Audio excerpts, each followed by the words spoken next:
sometimes like 30 seconds for it to actually start streaming. So I just stare at the thing and then we wait for it to happen. And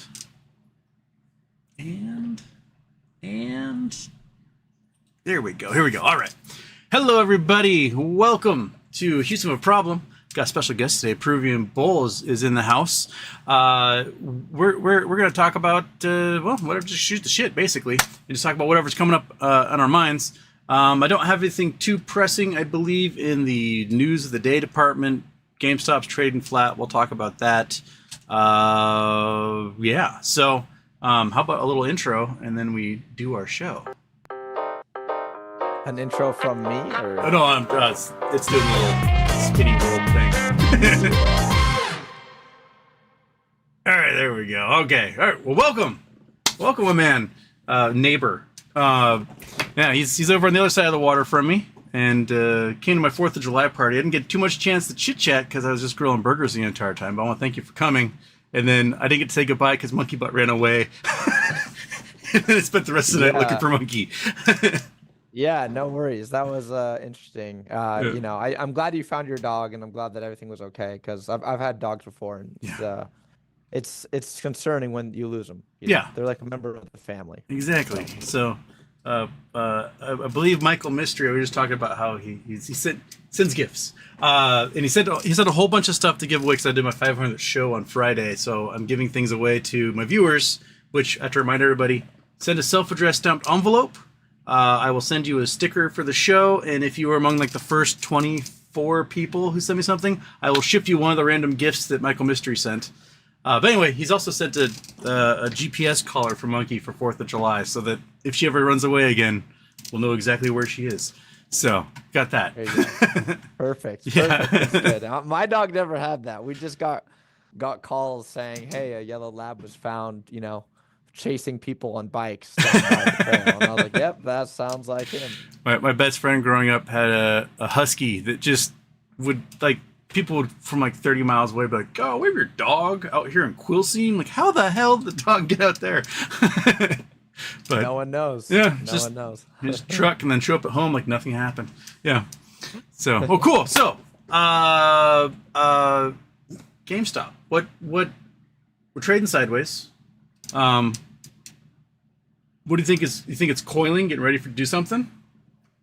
Well, so here's the interesting part, or there's a couple interesting things happening here, right?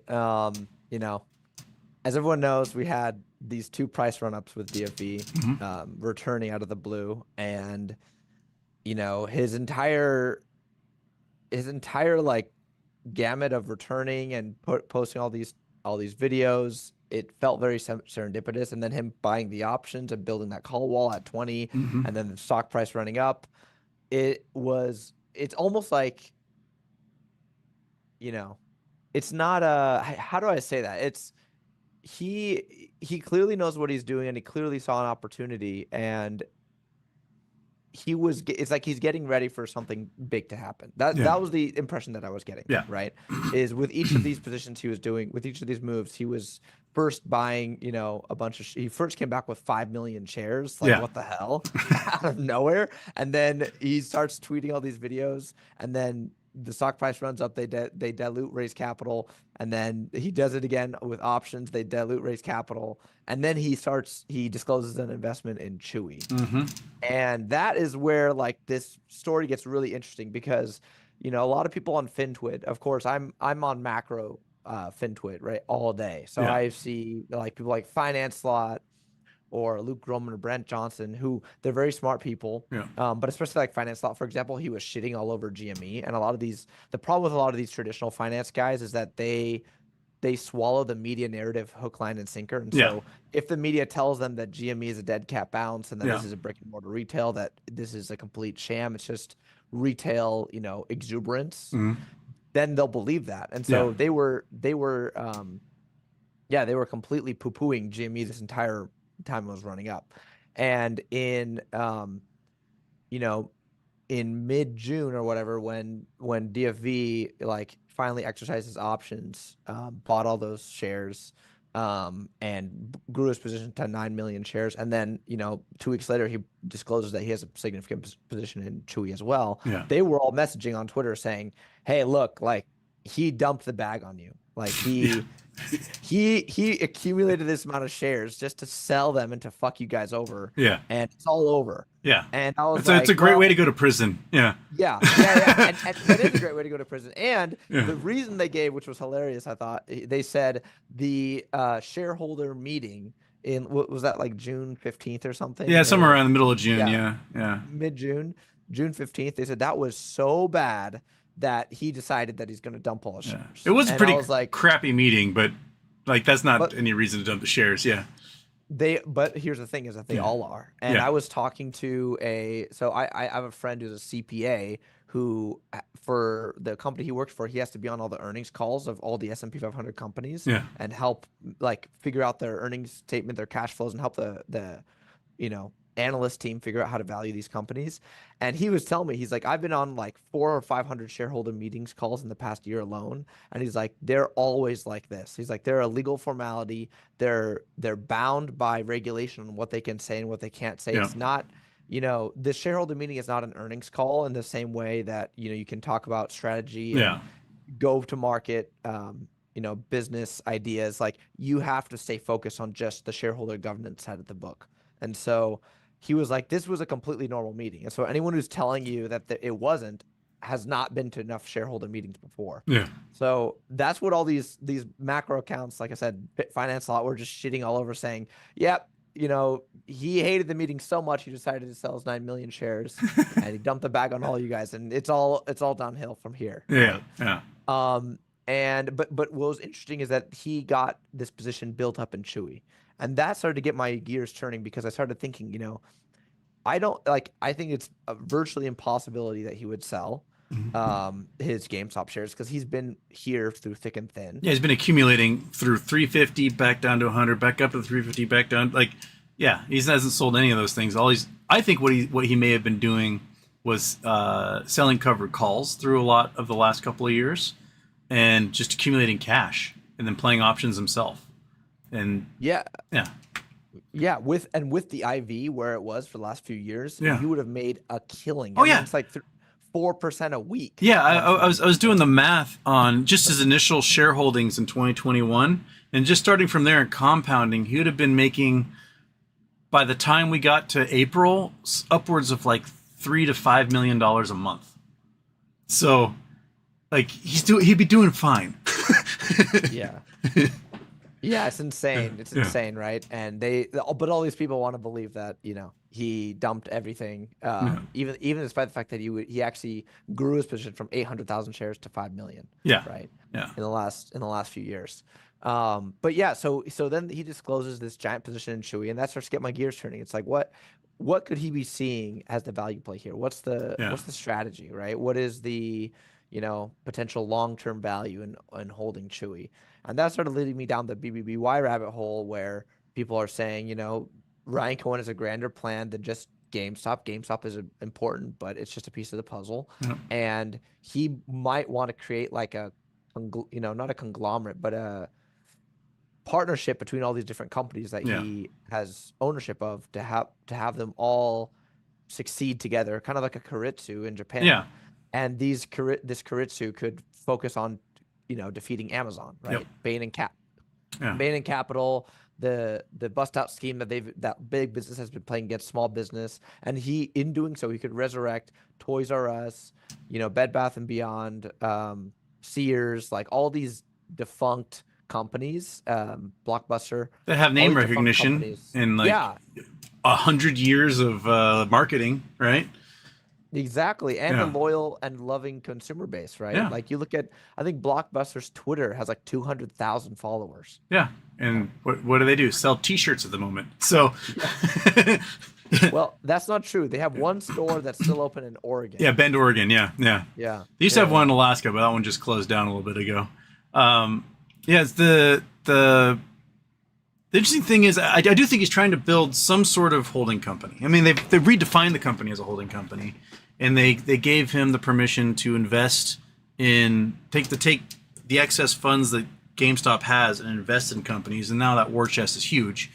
And then he promised that he would basically invest an equal amount of his own money into these things, so that it's not just him gambling everyone else's money. It's him being like, oh, I'll back it with my own cash too. And we're just kind of waiting to see which one of our harebrained, crack smoking theories happen to be right. Are any of them right? Are we just a bunch of weirdos? Or is he going to just buy, Berkshire Hathaway stock and be like, we're good? Yeah, exactly. Right. Yeah. And so, I think that if he was going to go this far to invest in all these different companies, and to build them up to fight against an Amazon, and create an Amazon competitor, I doubt he would just put his money in Berkshire and go to sleep at night. Yeah. He's like an icon. I mean, that's why he talks to Carl Icahn, right? He's an activist investor. Yep. He doesn't want to sit on his hands.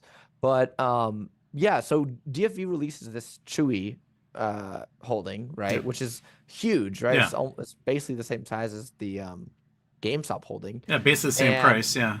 Yeah, exactly. Yeah. And I mean, there were calculations, right, that the interest he was accruing in his account, if you back it out, like it implying $1 billion of cash that he somehow had in his account, which is insane. But again, if he's playing the option cycles perfectly, it's not unfeasible, right?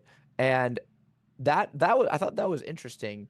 And then Richard Newton, but I didn't really know what to make of it. And then Richard Newton this last week has been messaging me, and he's found some swap data that shows basically there's so in the original swaps with GameStop, there's two legs of the swap. So there's an initial underlying in leg 1, and then there's a secondary collateral with leg 2. And the secondary collateral, for whatever reason, sometimes it shows the ticker and sometimes it says UNDF, I think, undefined. Undefined, yeah. Yeah, it's like they, for whatever reason, the data's corrupted, or maybe the broker deleted it and made sure it was gone. Yeah. But for a lot of the swaps, you'll see leg 1 as GME and then leg 2 is undefined. And for this, when he was going back to the data, the swaps that were expiring in July all actually had leg 2 being Chewy. So Chewy was the second leg of the swaps that were expiring in July, which was really interesting because I didn't know that either, and I didn't have access to this data. So he's gotten new data. And he said that there's also swaps that are expiring in September, or it's late, it's August 28th, and then there's some mid and late September as well, and then further on down the line. But those are the two larger close expiration dates. Yeah. And those ones actually have it reversed, where Chewy is leg 1, and then leg 2 is undefined, or on a few of them it's GME. Yeah. But he thinks that it's basically GME for all of them, but they just wanted to omit as much of the data as possible. Yeah. Yeah. But I thought that was really interesting that Chewy was also used as collateral in some of these total return swaps, and they switched the legs, which implies, I think, it switches the primary equity that needs to be hedged to hedge the swap. Yeah. So the swap could be hedged with either Chewy or GME, but GME is a first lien, kind of like a note, like a debt instrument. GME is first lien, but if you can't get GME, you'd have to get, Chewy. Yeah. And so with the second leg being switched, it's like Chewy, maybe there's a run up with Chewy coming. And this is, again, all speculation, all tinfoil. I haven't seen his data yet. He's going to email it to me hopefully in the next few days. But I was like, damn, that is really interesting. Is DFV basically, is he so much of a market savant that he timed a GME run up with the swaps, and then he's now going to time a Chewy run up with more swaps? Yeah. Again, this is not investment advice. I'm not saying to buy GME. I'm not saying to buy GME. I'm just saying this is interesting tinfoil. And it's kind of crazy because seeing how this is all connected on the back end is insane. Well, the swaps in general to me are absolutely bonkers, because you know prior to the last couple of years, interest rates were super tiny. So having to pay someone to take on your obligations in one of these swaps, whatever interest rates you're going to be paying on it, were probably fairly minuscule. So you could take an $84 billion swap, send it to someone, and you're paying 1% a year on it, and that's going to be hundreds of millions of dollars. But it's not something that these guys can't handle, because they're just selling stuff that doesn't exist all the time. Mm-hmm. But now, trying to find someone to take on this liability for however 1 year, 2 year, whatever those bullet swaps and equity swaps and debt swaps and all the other ones that they keep making up and doing, like the interest rates have to be starting to get insane now, to the point where it's going to be doing damage to these hedge funds and the market makers and everyone else who's participating in this. And I don't know if they can keep up with it. I mean, we're seeing what's happening with the yen carryovers from Japan, and that those are just, you know, like 25 basis points are wiping some of these guys out and having them dump their entire portfolios. So like, when they have to reset these swaps, will they be able to afford it? That's my big question. Like, you know, and what happens if they default on paying their fees for the swap? Does the you know, weird Brazilian firm just like send it back to them and be like, tough shit, buddy? Like, I don't actually know what happens if you default on that stuff. Yeah, look, that's the problem with a lot of these derivatives, is that they're very bespoke, meaning they're like one-off situations where they're negotiated on a like a case-by-case basis. A case-by-case basis, exactly. And so because of that, the legal ramifications of violating a swap might be different for different types of swaps. But generally, my understanding is that if a swap is violated, there's collateral that will be liquidated to pay for it. Yeah. And if that collateral cannot be accessed, the swap can be, you know, repurposed or repackaged into a new form of swap with what Dario described on my podcast a few months ago as a balloon payment. So he's like, basically the dealer might say, hey, look, we know you can't pay us today, but we're gonna say, you know, we know you're solvent and we know you'll hopefully make money the next few months or the next few years. Yeah. We're gonna push all these micropayments down to a balloon payment at the very end of a 2-year cycle. So do like an interest-only loan type thing. Yeah, exactly. And so you basically have to pay us the huge balloon at the end, but your payments will be very low to none for the intervening period. But that is your time to get your shit together and make sure you can pay us, or else we're going to sue you and, you know, take your assets, right? Yeah. Or do whatever you need to do. Or sue your prime broker because of the ones who let you do this. Exactly. And so what Dario was saying is like, watch out for these swaps that are getting rolled over, because some of them might be rolled over into these kind of balloon type swaps where it's just a massive payment at the end, where they may not have to hedge along the way, but at the very end, like, you know, 30 days before the expiration, they have to deliver. They either have to pay out the entire sum, or they have to deliver the shares for that amount. So basically what you're saying is we could be seeing a hedge fund, family fund situation like we're seeing in commercial real estate right now, where all these balloon payments are coming due on buildings that are worth a fraction of what they were before, and we're doomed. I mean, it could be. Like, this is all the problem with this stuff is that it's so hard because it's so opaque. Yeah. Like, everyone asked me, like, oh, why did this cycle involve a price run up? Right, even before DFE started tweeting, there's a price run up. If you look at the chart back in early May, the price went from $10 to $17 before DFE even returned. So it rallied 70%, and then in the intervening weeks, right, it went up to $80, right, 85. Pre-market, and then came back down to like 40, and then was in the 30s, and then 20, and then 30 again. It just has been all over the place. Yeah, and why? Like, if you look at the data, there are swap rollovers, you know, every 2 months or so. Yeah. And some of them are substantial.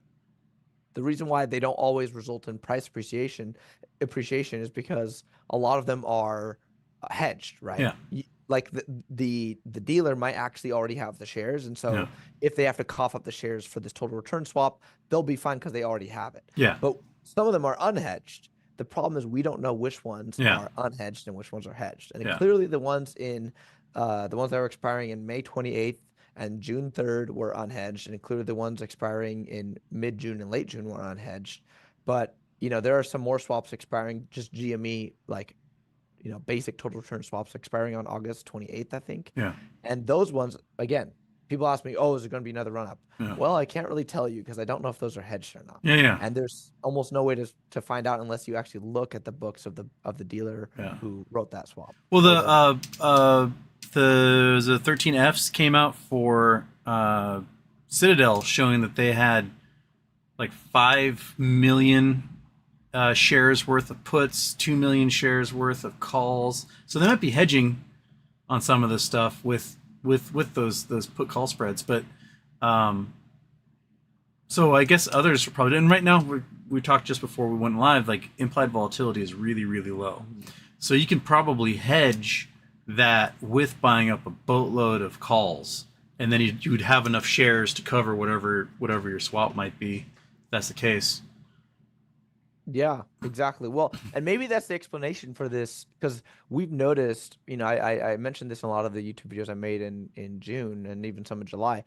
There's been a large amount of institutional call buying Yeah. especially on the extreme high out of the money calls, right? On like the 125 and 115 calls.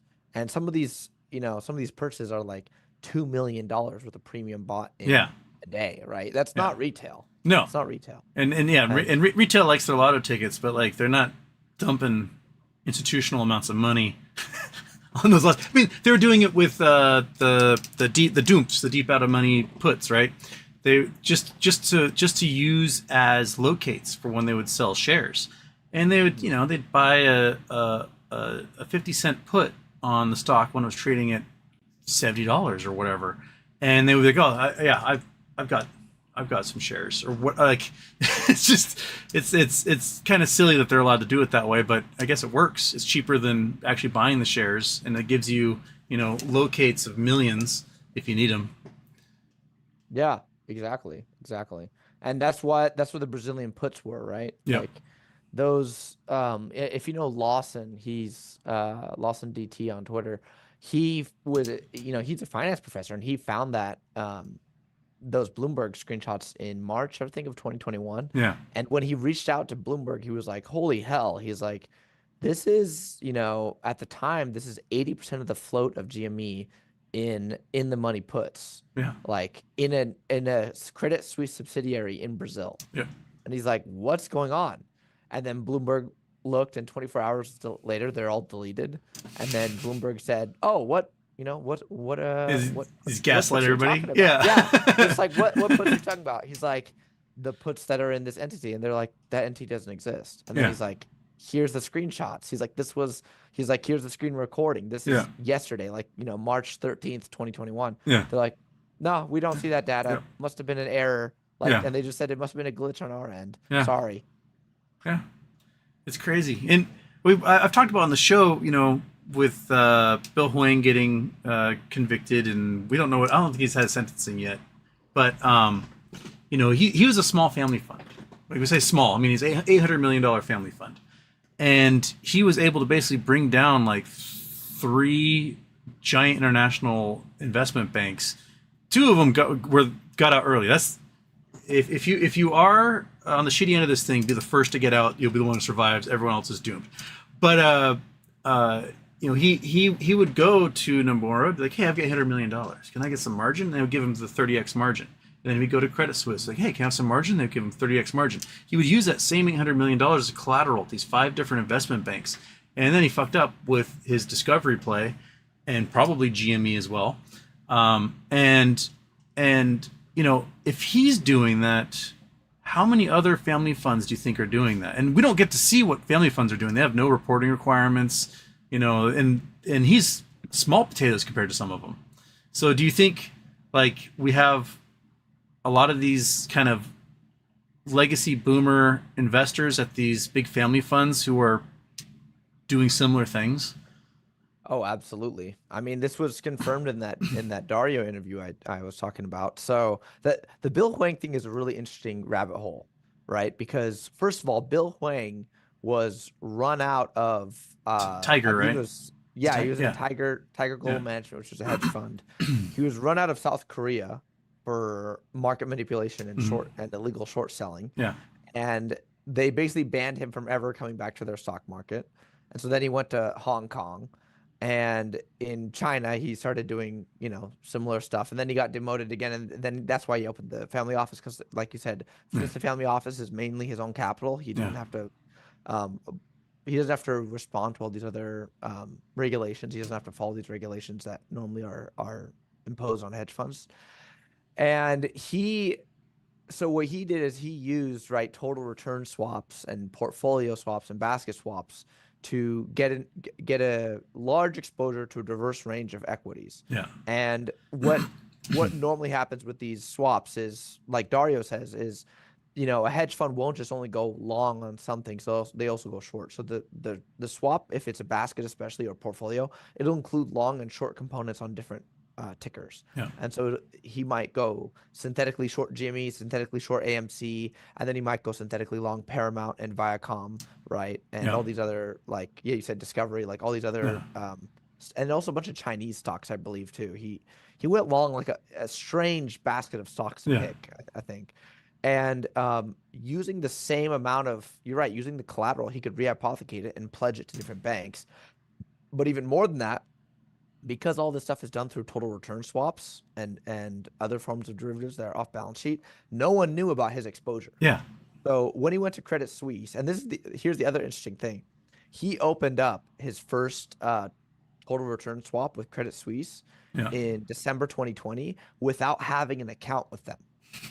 So he went there, and their risk management department and equity derivatives underwriters, he didn't have an account. He wasn't even vetted. They just said, "Oh, okay, we'll write this swap with you. We'll write this bespoke." And it wasn't until 6 months later that they went back and said, "Oh, we need to realize we need to open an account with you and have your social security and all your your banking information." They took it on a trust me, bro. Yeah, it's like a ninja loan that back in the housing bubble. Right. Yeah, exactly. It's insane. Yeah. And so he gets this total return swap from Credit Suisse.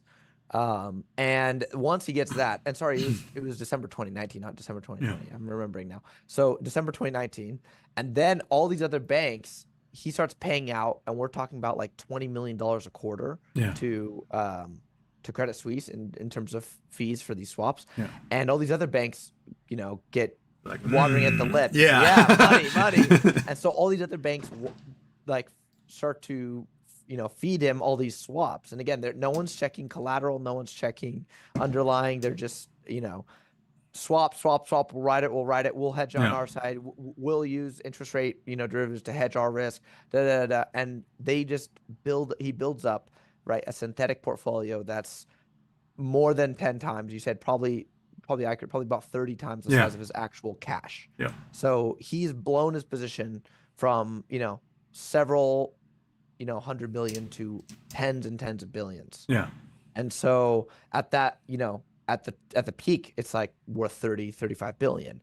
And he has holdings in Viacom, Paramount, a bunch of Chinese equities ranging from tech to, I believe, paper manufacturers, and then also some short components. And the reason why we know that they're short components is because if you go back to the Archigos documents in the court discovery that they did, they have one chart that shows their margin and ECP calculation for the 3 months preceding their bankruptcy, right, which is in late March 2021. And you see the exact, it looks like, some parts of it look like the chart of GME, like the exact. Yeah. You see a run up to January 27th, 28th. You see it spike. You see it collapse for a few weeks, and then you see the margin calculation rip up again. Yep, in March, Exactly. Yeah. And so, and late February is when the stock price ran up again. And so people knew, it's like, and also GameStop was mentioned by name. Yeah. It was like his personal assistant or something who I think mentioned it in his testimony. I when it blew up in 2021, I remember, I think I posted something on Reddit, and I was like, I bet he's in GME, and people are like, can't prove that. And I was like, I just got a feeling. Like, I don't know, why else would he be blowing up right now at this exact moment? Like, oh, all to do with Discovery and their merger and blah blah blah. I was like, I think it was he got hit from two sides. He got flanked because his short blew up and his long blew up, and it just smacked him right in the middle. So you aren't going to bounce back from that if you make two gigantic, huge fuck ups like that. So yeah. Feel a little vindicated. No, you are. Yeah. You are vindicated. And the thing is with, also people don't know this, I'm forgetting the name of the hedge fund, but Dario also told me there was another hedge fund that followed him headlong into this trade that also went bankrupt in 2021. And I think it was like Hansang Capital. I don't remember. Okay. It was a Chinese. Yeah. It was a Chinese hedge fund apparently, but this hedge fund was based out of Hong Kong, and he said Dario said that when he went back and tracked their trades that he could find, their trades were almost tick for tick the same as Bill Hwang's. Yeah. So like, he's like his impression was Bill Hwang is having what are called idea dinners, which in the hedge fund industry is where you're not supposed to be able to collude. Exactly. Stock, But right? you say this is what I'm doing. Yeah. Yeah. Exactly. So what'll happen is this, and if you watch the show Billions, Yeah. they'll have great examples of this. I don't know if you've seen that show. People keep telling me to watch it. I have not watched it yet. You need to see it. Okay. It's really good. It's All really right. good. You need to see it. It will like illuminate a lot of these financial crimes for you. But in that show, like they have the same thing happening where Bobby Axelrod, the main character, is like he starts a dinner. And then all these hedge fund managers walk around. They're like, well, I'm like, hey, I'm not saying this short Biogen therapeutics, but I am saying, look at all these documents and we're going to go heavy short. And if you joined us and the stock price tanks and we both make money, that would just be a happy coincidence. But I'm not saying anything you didn't hear from me. This is just a funny dinner talk. Like, and we're it's not speculating. I point out to my viewers all the time that these short hedge funds aren't creative. They all do exactly the same thing. Like they short the exact same stocks over and over and over. So that's why you can like look at 2021, 95% of hedge funds didn't make any profit. Why? Because they're all short on the exact same things. And like, it just blows my mind that someone doesn't create a hedge fund where they just take everyone's money and just put it in the SPY. They don't do anything. They just go like play pickleball. And then they get the 12% returns and look like geniuses compared to everyone else. But have you read the Andrew Left case yet? Any stuff on that from Citron? No, I haven't. And actually, I've been meaning to look into that because I know he just got arrested. He's in deposition now. Yeah. So he's basically getting busted for market manipulation. And doing targeted attacks to try and manipulate the stock prices down on some things and manipulate the stock prices up on others. My feeling is it's the tip of RICO case. I read a great investigative report. I'll have to find the link to it and I'll send it to you. But about Anson, I guess our hedge fund, Anson Financials, Anson Equity, whatever they are, and the CEO of that group, he would pay Hindenburg Research and Citron to pump or dump on certain stocks. They've got paper trail, they've got witness testimony, they've got emails and all sorts of stuff connecting these guys. And basically, you go to Hindenburg like, hey Hindenburg, can you shit on IEP for me? Hey Hindenburg, can you shit on this? And they would come out with a research thing, make a big deal out of it, present it, and then the stock price would drop 50%. And they would do the short attack mode where what was the example they had? I think it was Genius Brands. They had cartoons and stuff like that, and Anson went in with a huge stake, got position on the board, dumped his stake, then started shorting and started destroying the company from the inside, and then would pay Andrew Left to do a huge research thing on what a terrible company this is and what dog shit they are. And so Anson was able to be on the inside destroying the company and paying these research groups to then target the companies. And you'd make $300 million on a play like that, and then pay Andrew Left like $1 million and Hindenburg $300,000 and walk away just fine. So, I think Andrew Left is screwed personally. I think he's, if he doesn't plead guilty and turn state's evidence, I don't think he survives. Like, I don't think he lives. I think someone's going to just, because the money where this comes from for a lot of these hedge funds isn't, it's not your mom and pop.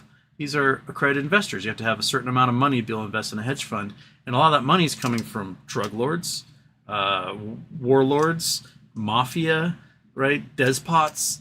Like, these dudes don't like losing their cash. They don't like having their secrets revealed. And if all of a sudden, it turns out Anson Funds has been on a wiretap for the last year and everything's been getting fed to the feds, everyone's doomed along the way. So like his pleading not guilty, I was like, you fucking moron. Like you can you at this moment all your accounts are frozen. You cannot afford security to take care of you. Like, oh well, just read it. It's Yeah, I will. I'll find the link. Yeah, find the link for Anson Funds for you. That's so interesting. Do you think, and a lot of people have been saying this, right? Do you think that, the Andrew left getting rolled up by the feds in LA earlier this year, Yeah. or I guess it's just a month ago, right? Yeah. Do you think that that's the beginning of this entire RICO operation to catch all these? Like, this is the first, Yeah. needle they need to pick out of the haystack to start getting all the other bricks out from this jumble. Exactly, because was it last year or the year before is when they seized all his computers and cell phones and things. So they got his communications, and they've been sitting on that, and they've been following these trails, probably getting warrants for other folks, right? And all they need for RICO is a conviction for Andrew. If they can get a conviction for Andrew, then anyone he had communication with under racketeering laws basically is you are a criminal conspiracist with them. And then they can just start taking them down. And RICO has like a 97% conviction rate as a result of those. So it all depends on putting the screws to him. So, my guess is right now he probably has his burner phone blown up with Anson and others being like, hey man, we got your back. We'll make sure you get the best lawyers, plead not guilty. Because if he doesn't get convicted, then the RICO case falls apart. But if it starts to look like it's gonna that's not gonna work out for them, and he's gonna get convicted, he's done. He's gonna have to go witness protection. He's gonna have to disappear or be in like a supermax just for his own safety, because we're talking about like tens of billions, hundreds of billions, trillions of dollars at stake. If you add all of these groups together, the mistake was, I think, that they didn't do the industry dinner where they're like walking around being like, this is what I'm doing, wink wink. It is, do this, I'm going to pay that guy to write this report and you're in on it. I think it was much more direct than that. So I don't think there's any getting out of it. I think he's screwed regardless. Well, yeah. And when you talk with these researchers, like, it has to be that way, right? Yeah. You have to, especially if they're going to get compensated, they're going to be like, look, I want to know the terms so I can get paid for this, this research I do, right? And so that leaves that paper trail, and the arrogance of these people is thinking that they'll never get caught, and that no one will ever, turn on them. Yeah. But from what I've heard, and again, this is unconfirmed, but from what I've heard, Andrew Left is singing like he's. I bet he's singing like a canary. Yeah. He is a sweaty man. Terrified. Yeah. Exactly. That he is, and apparently, like, there's someone who knows, like, there's someone I've talked to who knows the legal team on his side, and they're very worried that they're like, there's no way he's they've looked at the evidence that the prosecution has, and they're like, there's no way he's getting out of this. This is like a close and shut case. Yeah. Because the other thing to remember, right, is federal prosecutors, one of the most important things as a lawyer, if you're working in that field, is your win-loss rate. Mm-hmm. So you don't want to, like, losing cases looks bad for you, and you want to get promoted. You want to get to DA, right? You want to get to, you maybe even want to get to a political post down the line. You want to show that you can win cases, and to win cases, you need things that are open and shut, where it's like you can throw the kitchen sink at them because you have everything on the SEC case against the Mormon Church in Utah, like, built these careers because there's $100 billion endowment that they basically discovered these guys were doing insider trading and all sorts of height, and all sorts of stuff, and like built these dudes up, and then they fumbled the bag on Zach Morris and those guys, the pump numbers. Zach Morris' real name is Constantine, but they fucked up the warrants, and they had to let them all go, and immediately. Once Zach Morris was let go, they shut down the SEC office in Salt Lake City. They're like, it's just an embarrassment. You guys are embarrassed. They had just won $100 billion case against the Mormon Church. And they fuck up this $100 million pump and dump case. And they just close the office. Like, you guys are toast. You never work in this town again. Exactly. Well, because that's how they have to be, right? Because the problem is they're using taxpayer funds. All these people, in these agencies are paid for by the taxpayer, right? The DA, the SEC, they're all taxpayer funded. Yeah. And the issue is, if you're using taxpayer funds and you're pursuing cases that you cannot win, that's a clear waste of government resources. Yeah. Which so this natural incentive exists, and some could argue, right, it gets too stringent where they basically won't pursue anyone unless they're absolutely sure they can nail them, which maybe could be bad, because if they just pursued some more people, they could maybe find evidence. And there's an argument for that. Yeah. But what all this means to say is that if they're going after or if they have charges against you, it's like they have you dead to rights. Yep.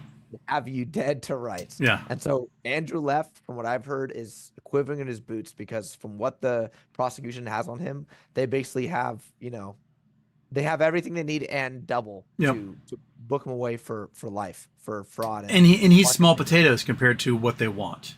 Oh, for sure. Yeah. Which is why they want to twist his arm. They're going to say, life in a supermax. Yeah. Solitary confinement, or we can rename you and send you to a little plot of jungle on Hawaii and no one know who you are. Yeah. Exactly. Put you in witness protection. Yep. You can work at a 7-Eleven and. Yeah. And you know what? That sounds a lot better than 4 walls and a cot. Right? Exactly. Yeah.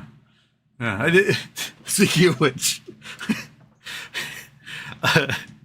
Martin Shkreli tweeted out today. He was like, this video of him on the subway. It's like really smug. And he tweets out that there's a man listening to really loud, like Latin music on the subway. And he walked up to him and he said in Spanish, what he thought was like, hey, I'm like the big cheese. You need to turn your music off. And the guy like nodded his head and turned his music off, and translated what he told the guy was, I'm the big white homophobic slur. Turn your music off. And the guy's probably like, okay.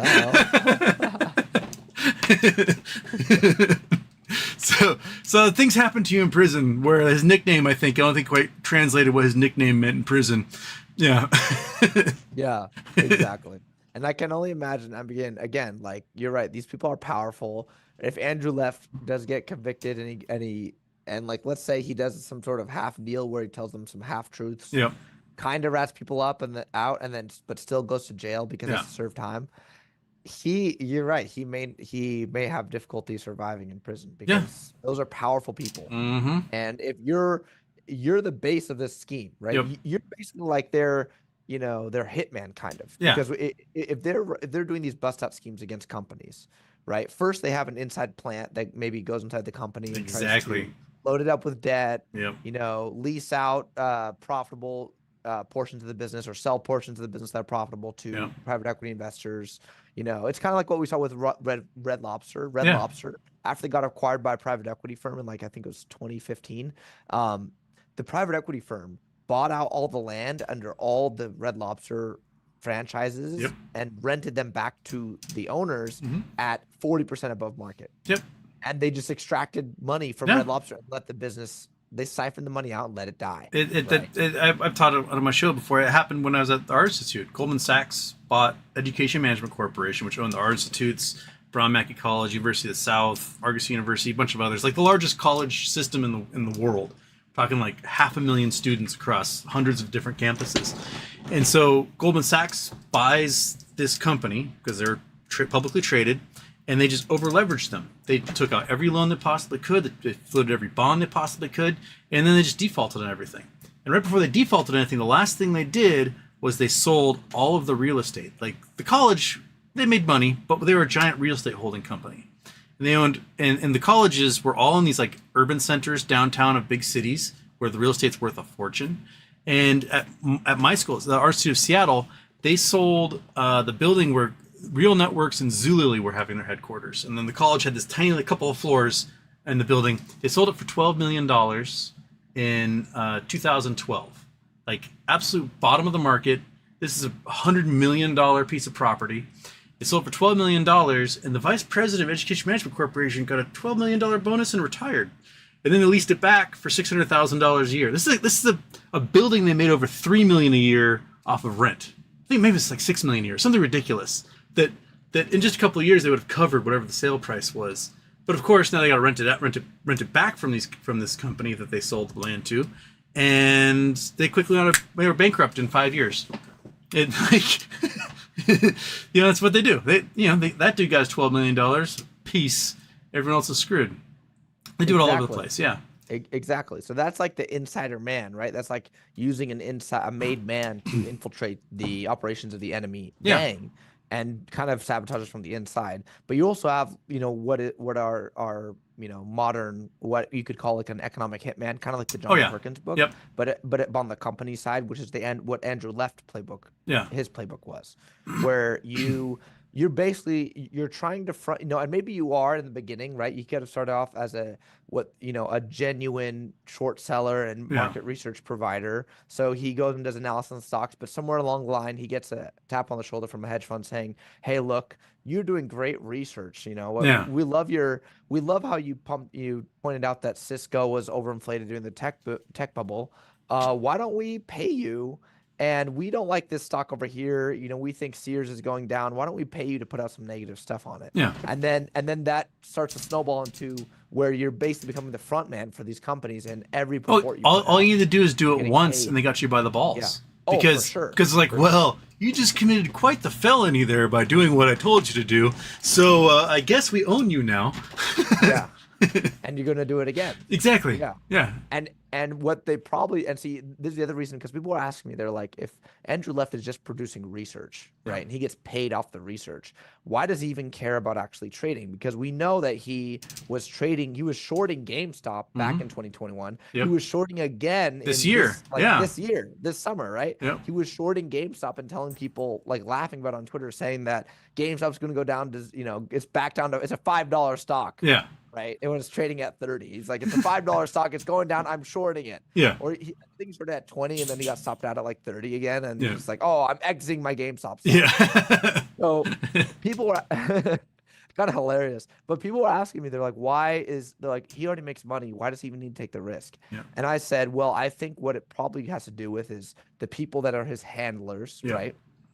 The people that are funding him to do this, they probably make him do, because what they want to do is they basically want to, it's what you're saying. They want to get him in the same bed as them, so that way their interests are aligned. Yeah. Because if he's in the same bed as them, then they know that he's going to go down with the ship. So he's on the same boat, in the same boat. Yeah. So by getting him to actually trade on the information that he puts out, that also implicates him in his own, illegal market manipulation and short selling scheme. Yeah.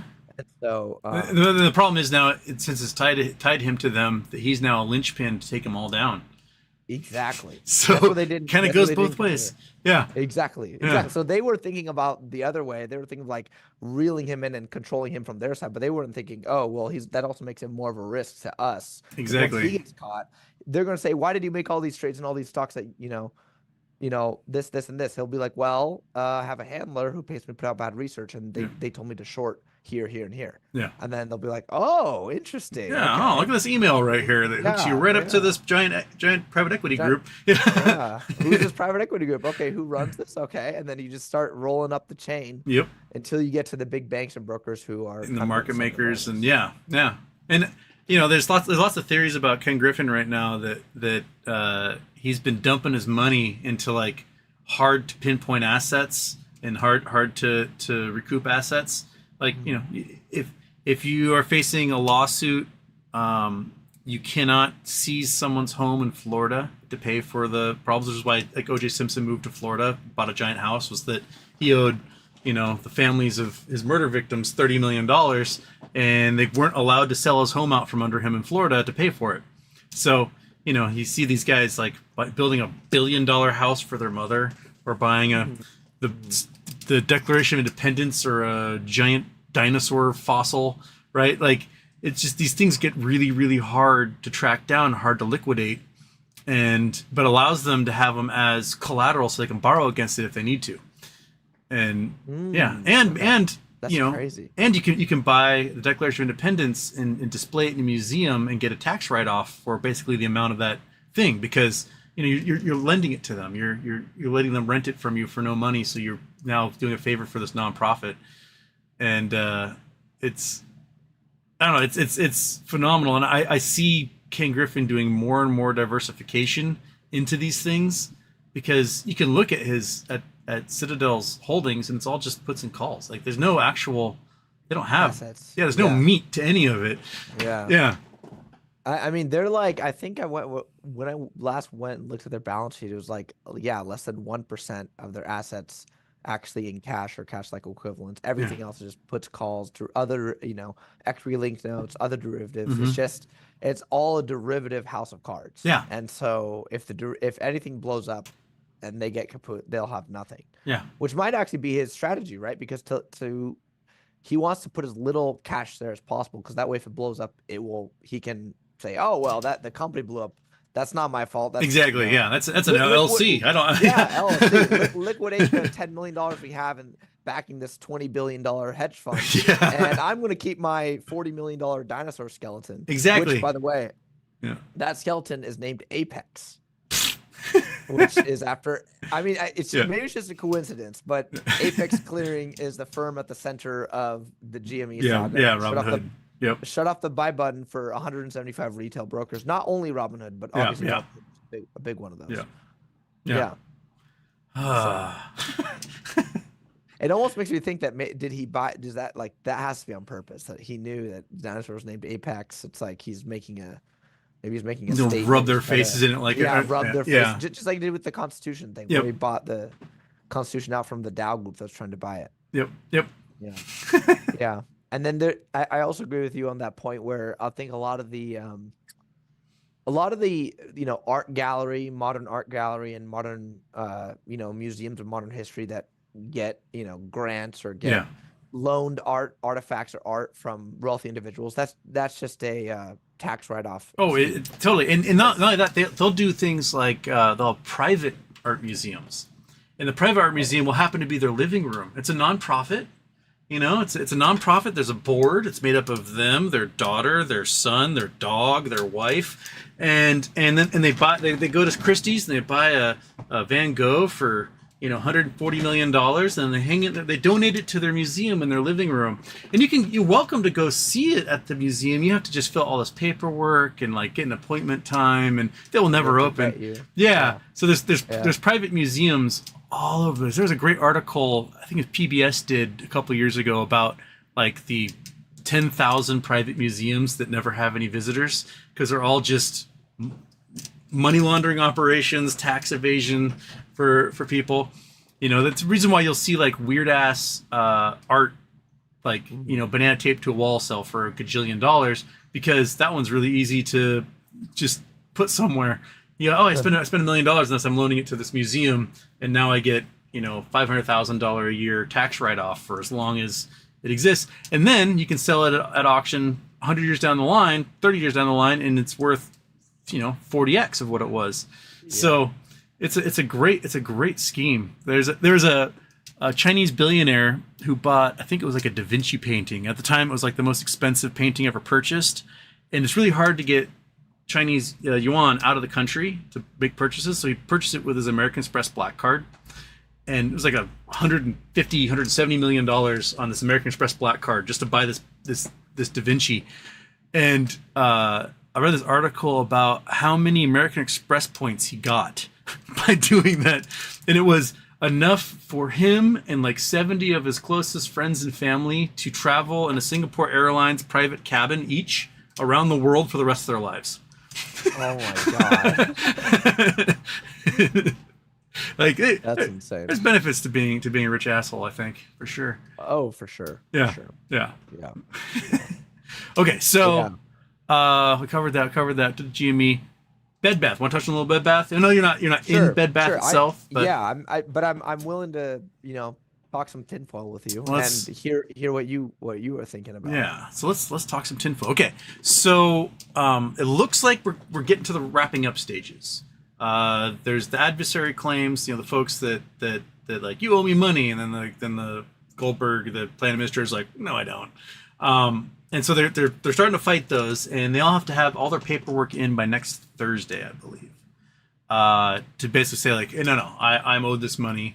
A lot of them haven't been filing anything yet. They got challenged. They just sort of disappeared.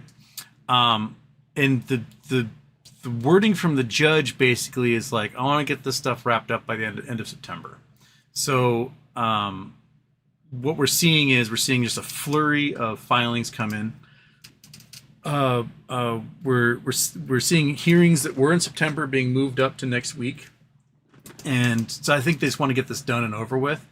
And the basic premise is we think that Ryan Cohen was still involved with Bed Bath after he sold off his shares, because what he may have done is he may have sold his shares to friends or family, to a different shell company, whatever, and perhaps financed the dip facility or the Philo facility that takes them through bankruptcy and pays for everything, and gives them like the last opportunity for a credit bid compared to everyone else. There's also been theories that he bought up pretty much all of the unsecured debt for pennies, because why not? And you can buy up $1 billion in debt for 2 cents on the dollar and control the outcome of the company. You can do that too. So we're sitting on, we're in the thumb twiddling stage of waiting for something cool to happen to find out if we're zero or hero. So that's like the main as hand wavy a situation as I can make it. Now, it looked like he wanted Baby. Bye Bye Baby was the part. Like when his cooperation agreement, he basically was like, hey, spin off Bye Bye Baby into its own entity. It makes $1 kajillion. It's worth so much. The growth is there. And but then it got sold to Dream on Me as this 363 sale. And but no one could figure out who owns them, because Dream on Me apparently doesn't own them anymore. They were just like a proxy to make the purchase, and it's private investors who own it, but no one knows who the private investors are. And so now the tinfoil is that BBBY ticker reemerges with the Knowles, and it has billions and billions and billions of these net operating losses. So if you do have a company and you merge it with something, you're not paying taxes for a long time. And that the spun off Bye Bye Baby is now going to get remerged with the parent company and absorb those Knowles. And where we go from there, I have no idea. It can be part of the Keiretsu. Is GameStop going to be the parent company? What? We don't know what's going to happen. We have no idea. It all depends on if someone wants the Knowles, then they're going to have to give equity to the original shareholders in order to utilize those Knowles, and that's the big bet. That's why everyone is sitting on their expired shares, just twiddling thumbs, waiting. So yeah, I don't know. I'd bounce that off you. No worries. Yeah, no, that's interesting. People in the chat though are mentioning that our audio levels are really disparate. They say yours is really loud and mine's really quiet. Oh goodness! Well, if you go back and look, let's crank you up then. Yeah, we need to either. They said you need to either turn, like you need to balance it. Maybe turn me up. You're up. Or turn. Okay, he's way up. Has that worked? Chat, does that work? Better. Okay. All right. Is that better? Okay. All right. Hopefully that fixes it. Yeah. It's a problem. Okay. Every time someone comes on, all their mic levels are completely different levels, and like I don't talk into my microphone like a lot of people, so. Gotcha. Yeah. Gotcha. Okay. People are loving it. Awesome. Yeah, no, that's really interesting. And I heard about the Knowles, the net operating losses, and that could be the reason why GameStop is using that language in their, in their documents saying like, we're going to use this cash is for acquisition or merger. That's the first line item that they're mentioning. They also had a mention, I think it was in their 10K that came out for last year. That was we were forced to do a write down on equity we owned, even though we didn't want to. Something like that. I can't remember what the exact phrasing was, but it kind of alluded to the fact that these shares got canceled and they were forced to do a write down on it, even though we still own the equity type thing, which is what everyone was dealing with doing our taxes for the last year with this whole thing. Is like, well, Fidelity says that I have a loss, but if I get this equity back, what the hell does that mean? And then all the tax lawyers are like, just take it as a loss. We'll deal with it if you get equity back. Mm-hmm. But yeah, that's really interesting. Would there be any other companies implicated in this as well, other than BBY? There was thoughts that Carl Icahn is part of it because Sixth Street is who the dip facility is, and he's used not just Sixth Street, but the exact same like processors at Sixth Street to facilitate this as a proxy. And so there was thought that the meeting with ICANN and Ryan Cohen back in 2022 was sort of, it was after he had sold off his shares and before he had made his $400 million offer for BBBY in December. And I think it was like, hey man, let me talk strategy with you because this is what I'm thinking. And ICANN may have been like, I might be on board with that. We also found out that ICANN had a $700 million short position on GameStop that he built when the share prices were like $400 a share. So, it could be one of those things like, hey, I'm doing, I'll offer equity at some point. You can direct buy these shares at a deal. We'll close your short position, get you on board on our plays. And, so it seems very up in the air. It could have been like, Ryan Cohen talked to ICANN about this, and ICANN's like, if you're going to do it, use my guy at Sixth Street, right? Maybe ICANN has nothing to do with it. He just sort of like, this is the dude you want to talk to. Because it's a networking world, right? And all those dudes live in South Florida. They're all neighbors with each other. They all probably members of the same country club and go to the same fancy dinners and swingers parties or whatever. Hang out. Yeah. Yeah. So... hitting on old women in golf carts or whatever they do. Yeah. So yeah, we're twiddling our thumbs and hoping that something comes up of this. That it looks like they want to get it done by this end of September, which would make 1 year from when they cancel the shares, which would put every single solitary shareholder long if they do equity back. That they're paying reduced capital gains. The lawsuit against the board. So the board did $11.8 billion in stock buybacks. The last couple of years of stock buybacks were especially dangerous for the company because it's what caused the company to go bankrupt. Is that they spent billions of dollars buying back their own stock and not billions of dollars of like buying merchandise for their stores. And they did their last round of stock buybacks in 2022 while they were saying that they didn't have enough merchandise for their stores. So now we need to close a bunch of stores. So the plan man is suing them for basically violating their fiduciary duty, and looking to get that money back from the board. And in the discovery phase of that lawsuit, they got all the communications from everyone, and it showed that the board members who had nothing to do with Ryan Cohen, Ryan got 3 people on the board, that the existing board members really didn't like Ryan. They when he made his $400 million offer, like, hell no, even though it would have saved the company, right? and so it's very clear that they did this violation of fiduciary duty. Not only that, but it looks like they were colluding with JP Morgan against Ryan Cohen. That, oh my God. Yeah, that JP Morgan's like, let's put our heads together and figure out how we can crush this guy, right? And they weren't shareholders. They were the ones facilitating the stock buybacks on behalf of the company. Yeah, I remember hearing about this. But so this is what I heard. Maybe you can correct my version of events. JP Morgan used to be a creditor to Beth and Beyond. Yeah, they were the ABL. Yeah. Yeah. And at some before they went into bankruptcy, they paid off JP Morgan in full. Out of all their creditors they could have paid back, they paid him back in full and just said we're done. Get off our backs. Or it could have been like, here's your cash before we enter bankruptcy. You can maybe, here you go, some cash. You can reuse it to buy our assets for the cheap once we enter bankruptcy, right? Once we're down in the dumps, which is again, this is how a bust out scheme works, right? They bust out a company, bring it down to zero, and then when all the assets are on fire sale, bankruptcy, break over the corpse, pick up all the assets, and then either sell them or just absorb them into their companies. So JP Morgan I don't remember when they paid him off, but I remember hearing it was like a few years ago, if that sounds right to you. It was just before they filed for bankruptcy. It was like January or February 2023. 2020. Okay. Yeah. So about a year and a half ago. Okay. Yeah. And so JP Morgan was done, and then once they enter discovery, JP Morgan is the arbitrator. Mm-hmm. Like they are helping them which is like why they have Yeah. no financial interest in this. They're just wasting their money for the hell of it Yeah. and wasting their time and energy and their valuable lawyers on something they have no financial interest in.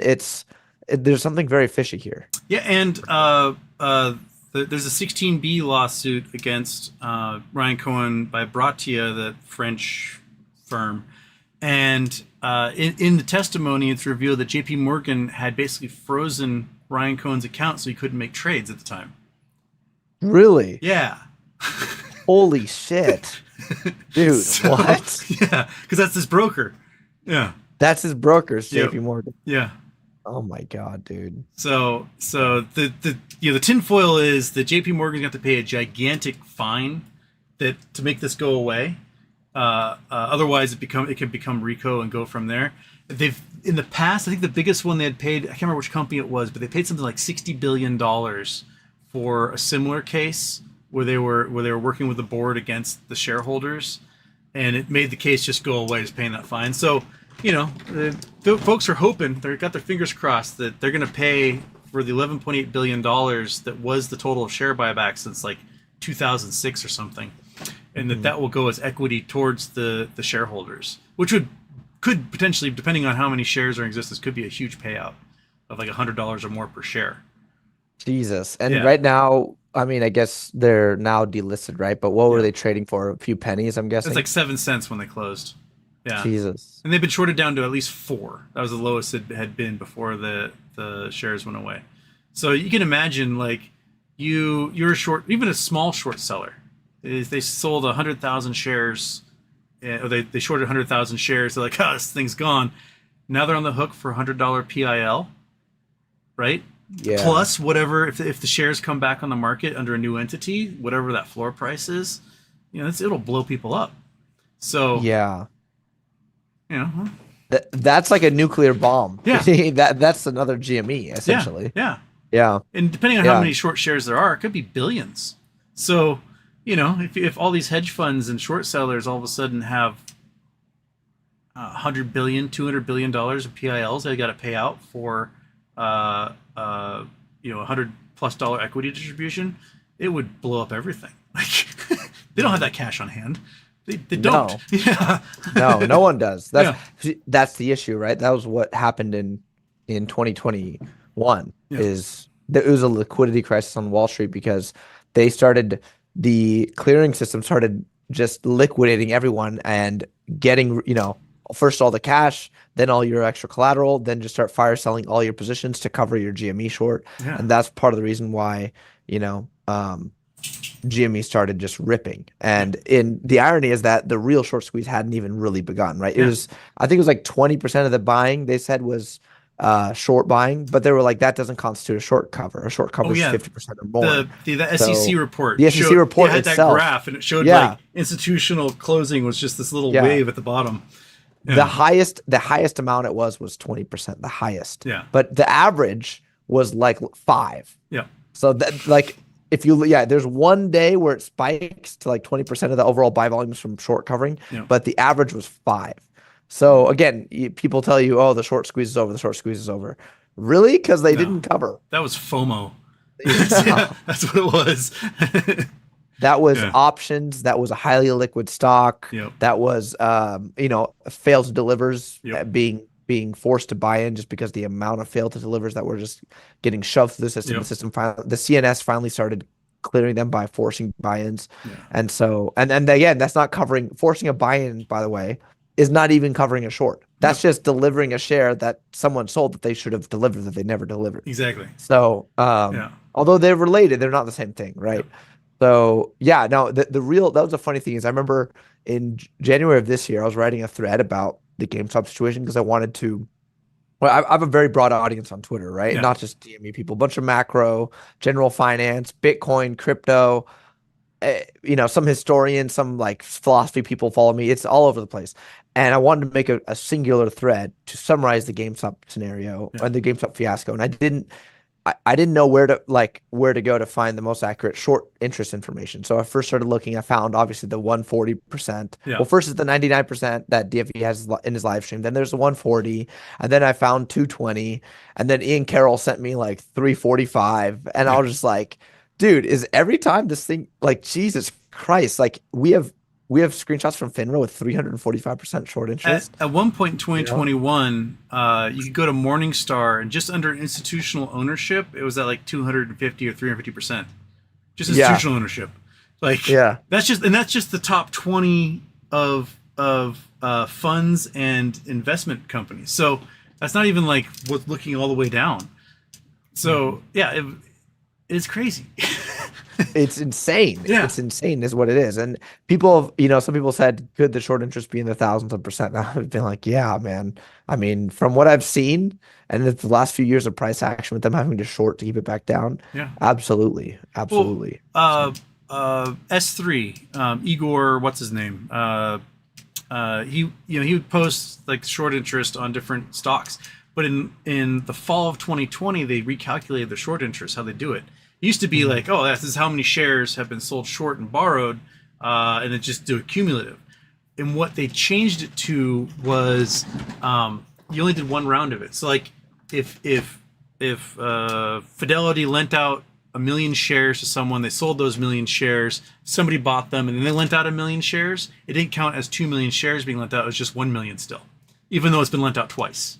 So all of a sudden the short interest went from like 170 to like 35% for all these companies all over, because they only counted one round of it. They wouldn't count it if it ever got lent out a second time. So if we got rehypothecated, that doesn't count. Exactly. Yeah. So we're, you can't figure it out.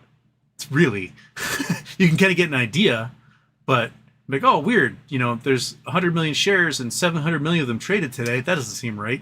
You can do stuff like that, but you're not gonna have a definite number at all. And this is the problem, right? Like I put out a poll the other day. I said, can you trust government economic data? And 89% of respondents said no. Yeah. Right. And again, I do have a biased sample size because I write particularly to GameStop apes and gold bugs and Bitcoiners and crypto people. They're already distrustful of the government. So I guess it's, I can't go into a financial journal and publish this, but that is, at least even that own audience, which is a pretty big audience, is that skeptical. Like I was surprised. I thought it'd be like 50-50 or maybe 60-40, but it was like not basically 90%. Like you cannot trust them, and 5% maybe, and 5% yes, you can. There's absolutely no trust in the government numbers. And it's funny to see like the rest of FinTwit still rely on the same short interest numbers when we know the short interest calculations have been changed to never allow a stock to go over 140% again. Yep. And I believe now it's even over. I think I read somewhere that said now their calculation made it so that you can't even make it go over 100%. So it's like their calculation will only go to 99%. And it's all self-reporting anyway. So there's no mandatory reporting. Now Gensler has presented a rule change that could make it so for mandatory reporting, which I would love to see. That when someone lends something out, you report it, and if someone borrows something, they have to report it. So we can start to see this stuff.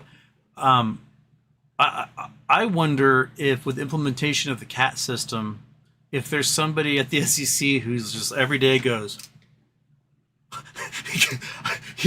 at what they're seeing trade and where it's going, who it's coming from, but they can't talk about it until it gets subpoenaed or it's used in some sort of investigation. What do you think the future of the CAT system is going to have for us?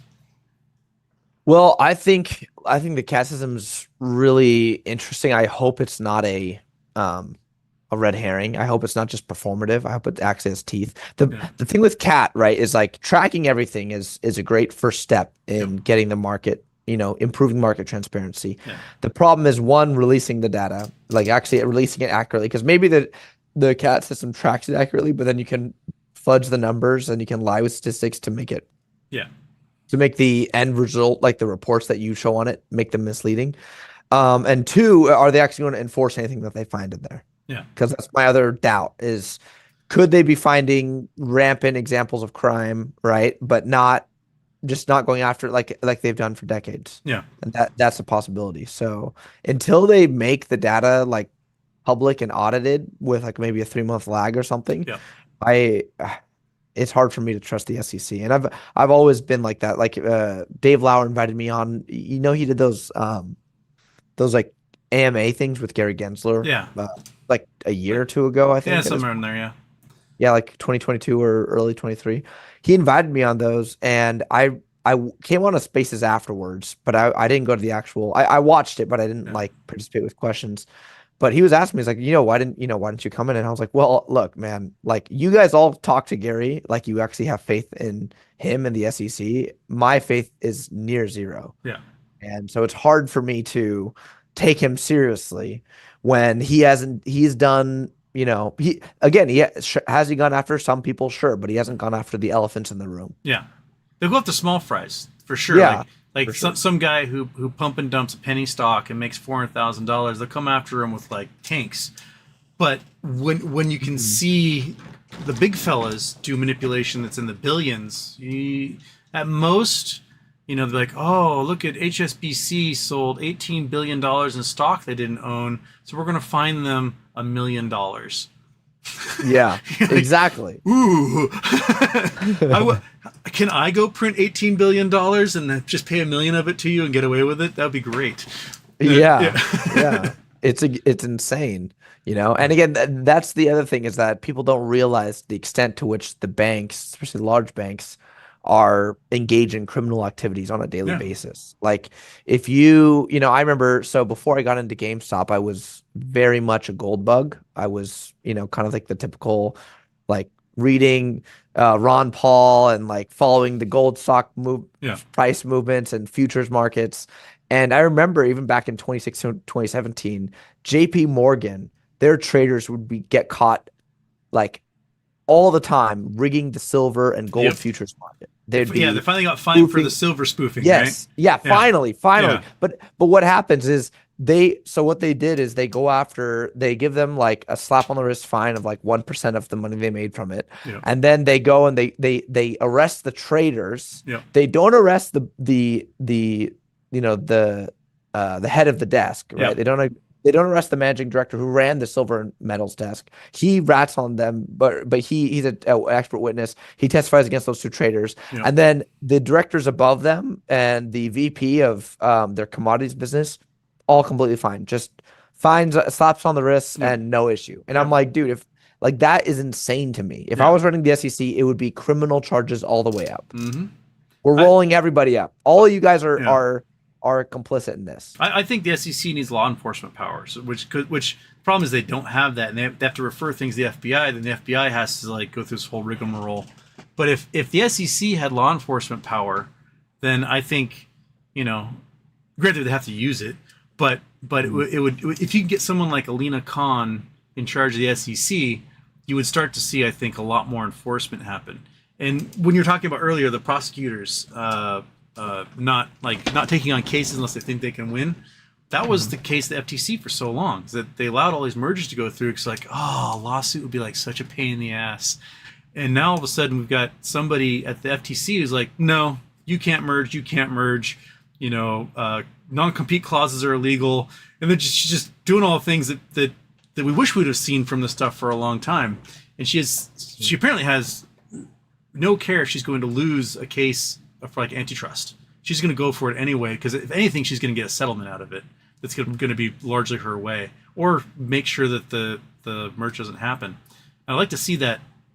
Man, I'd like to see like regulation with teeth. That'd be just like bliss. Yeah, that would be bliss. Again, like imagine if you treated shorting American stocks as like, a form of domestic financial terrorism. Imagine like a illegal naked.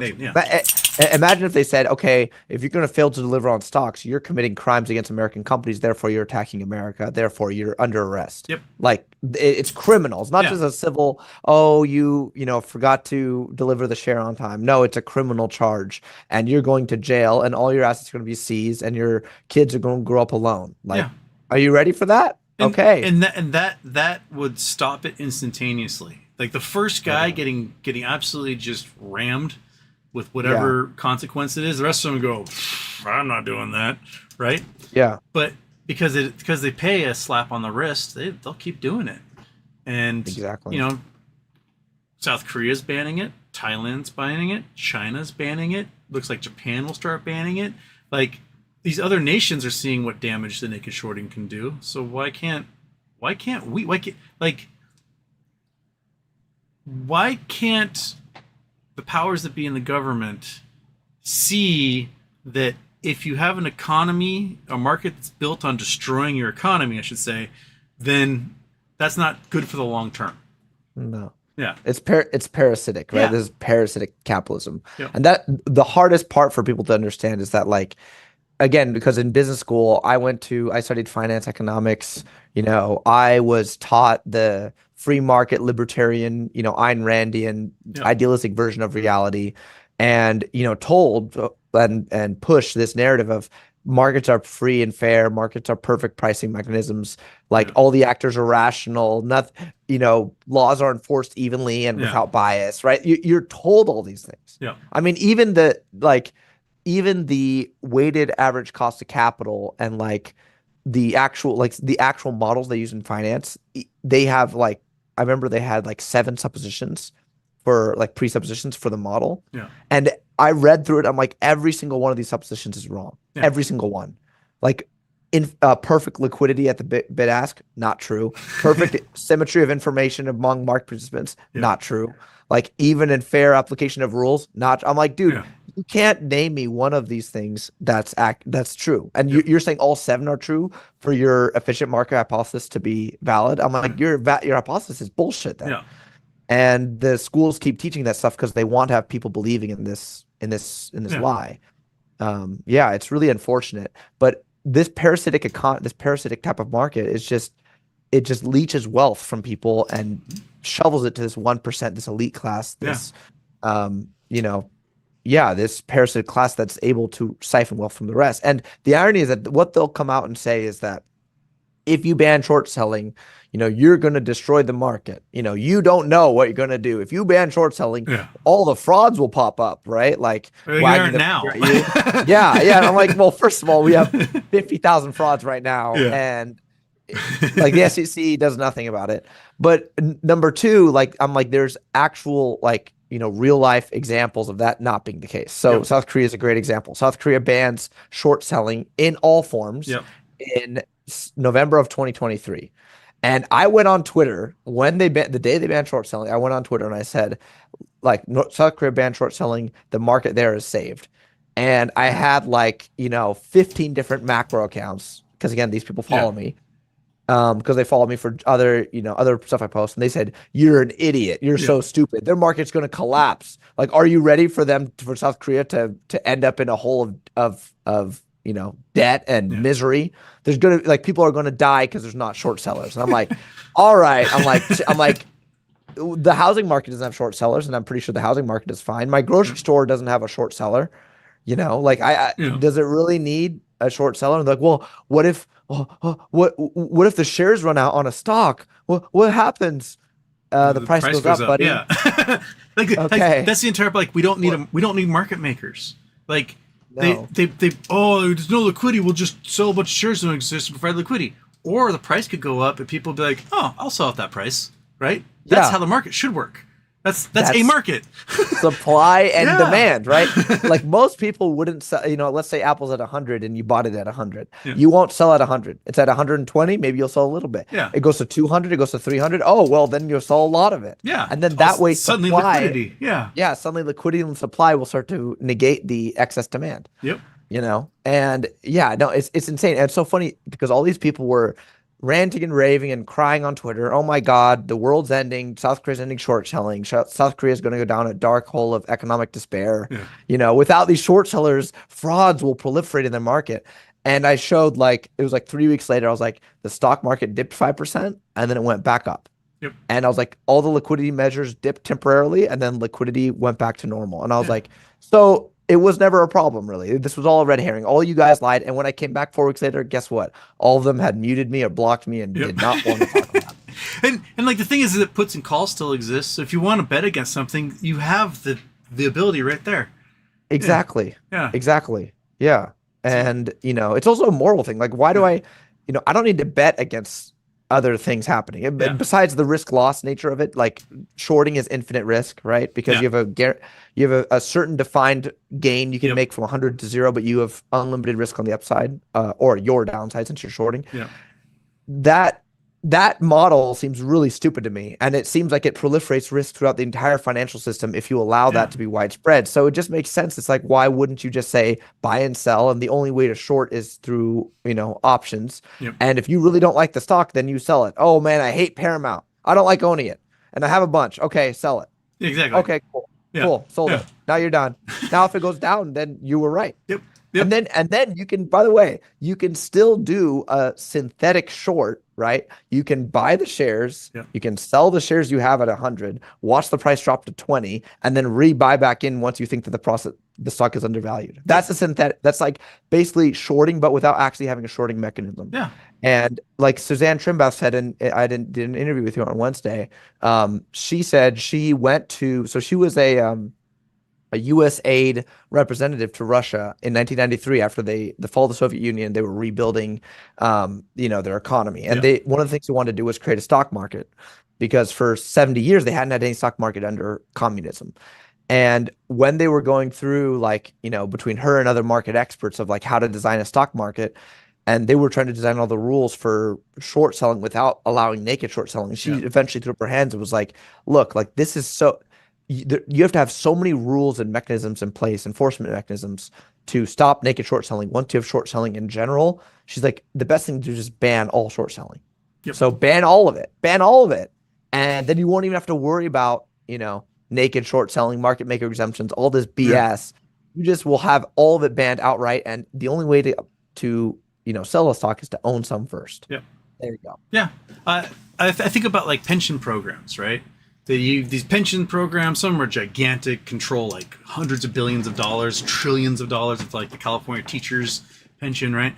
And the pension managers, they buy a bunch of stock in something, and they lend it to a short seller who's going to bet against it. They dump it, the price goes down. They make 1% fee on selling that thing, and when they get the stock back, it's not worth anything. It's like, why would you even give them the opportunity to do that? You just destroyed your own investment by lending to these guys. The key is they didn't destroy their investment; they destroyed your investment. Because it's your money and your pension. They get paid their 1% or their 2 and 20, no matter what. Exactly. That's the evil secret of the financial services industry. And there's actually a really good documentary. I'm forgetting the name of it, but I watched it years ago, and they were going through the mutual fund industry and showing like the evilness of this, like, capturing 2 and 20. And they showed, like, mathematically, if you're capturing like a flat 1 or 2% fee and then 20% of the excess returns that a mutual fund has or an investment fund has over a 30-year period, that means half of all the investment gains. So like the portfolio normally at a 5% market return would go from like 100,000 to like 250, but if you do your 2 and 20, it would go from 100 to like 150 instead of 250. So it'd get like 125. It'd get to like half of the returns it would have gotten. Like, it's insane, or I guess less than half. But it eats up people's wealth in the long term. They don't realize it because this is insidious. And then they can do what you talked about. They can lend out the shares, short them. They don't care. They don't have their money in this portfolio. You do. Exactly. Which is why, like, Citadel puts those limits on how much you can pull out of their hedge fund, right? 6% per quarter. And, because as they were looking at their returns get fucking vaporized, and they're like, "Ken, give me my money back." He's like, no. Exactly. You're stuck with me for the next like 6 years until you can pull out enough to get away from this. And if I were a billionaire and I had invested a couple $1 billion worth of hedge fund that's getting negative returns, holy shit, would I be pissed? Because I managed to amass this billions of dollars, doing my thing. And now I'm entrusting you to do a thing, and you're eating away what I built up. So obviously I'm better at this than you are. So where the fuck's my money, right? You watch Melvin just vaporize Michael Jordan's wealth, right? And like, Michael Jordan, if he didn't do anything, he just put it in a savings account, right? He would have more money in the end than he ever did, betting on Plotkin. So yeah, or the S&P 500 or yeah, something. yeah, You know? It's exactly right. Like that's the irony is that 80% of hedge fund managers don't even beat the S&P 500. yeah. So for all their brilliance and all their analysts and all their, you know, all their machinations, they don't win. And the only ones, it's that quote from John Told from was it Margin Call? I don't know if you ever saw that Yeah, movie. yeah, He's like, there's three ways to win. He's like, you be first, or was it be first, be smarter, or cheat? yeah, And he's like, I'm not smarter. He's like, and we're not first. So he's like, we've got to cheat. yeah. It's like we're selling everything but not telling anybody. Yeah, Essentially yep, like lying, yeah, right? Yeah. yeah. So that's how it works. Anyway, we're seeing a lot of cheating, that's for sure. Holy smokes. It's Yeah, but it's coming to light, man. It's yeah, coming to light. Look, like Archigos, Bill Hwang is, getting rounded up as well. yep, All the Archigos stuff is under, has been in discovery. The Credit Suisse going bankrupt and UBS has been, I don't know if you saw this, but just the other day, just yesterday, I think UBS liquidated another Credit Suisse real estate investment. yeah. The commercial real estate, they're Yeah. dumping that right now because Yeah. it's not worth shit. You might as well get out 'Cause first. they're going through their book. Yeah. They're like, oh, we got all these toxic assets from Credit Suisse because Credit Suisse was a GSIB, right? They're a globally systemically important bank. If they let them fail, that's pandemonium for the global financial system. Oh, yeah. That's the 2008. They're a Lehman Brothers essentially. Oh yeah, and They can't let them. They can't let them fail fully, right? Yeah. So that's why the Swiss government was like, hey, UBS, you swallow them and we'll give you a taxpayer funded, huge bailout as well to help you fund this. And even with all the taxpayer guarantees and the, Bank of Switzerland swallowing a large part of the toxic assets, it's like, even then UBS is like, holy shit, like what is happening here? Like all these that's why the U.S. has to step in because Switzerland doesn't have the population to deal with a bank that size. There's only 9 million people in Switzerland. Like the obligation for each Swiss citizen right now is like $30,000 just for the liabilities on Credit Suisse. So, that's the problem with having like these little banking countries is that when they go under, if the Cayman Islands were to go under, right? Like 40% of trades in the markets around the world come out of the Cayman Islands. There's 60,000 people in the Cayman Islands. The British government is going to like wash their hands of them and be like, "Oh, you guys did it." But like, if their banks were to vaporize, there goes 40% of the entire like global market. Exactly. So, how do you back that up? You don't. And that's where all of these shady fuckers are putting their money. So yeah, that was the interesting thing is like if you look at, I don't know if you ever saw the Panama Files, but that was where they tracked a lot of high level people using Cayman Islands, Belize, Bahamas, billionaires, Bahamas bank accounts, and they were finding they're like, why is 80% of T-bill trades coming from like 10 accounts in the Caymans? Yeah, like what's going on? And it's because of that shit. Like I think the Caymans alone owns $1.4 trillion of treasury bonds in the Cayman, in Cayman Island bank accounts. Yeah. Yeah. It's insane. It's like 5% of all the outstanding or 7% of all the outstanding treasuries. Yeah. So when you look at like the Forbes 500 list or whatever, and you see these guys, it's worth $5 billion. Well, that's $5 billion that we can track. He's probably has $500 billion in British Virgin Islands, Caymans, Bahamas, Cyprus, Singapore, Panama, Belize, Iceland, right? Where they don't have these reporting requirements. They're all under like little shell companies. And so, before the Panama Papers, there was an investigation into Putin. It's like 2014. They estimated Putin was worth about $400 billion. That he had, and that was just sort of looking at what companies he had gotten pieces of, and where money had gone, real estate around the world.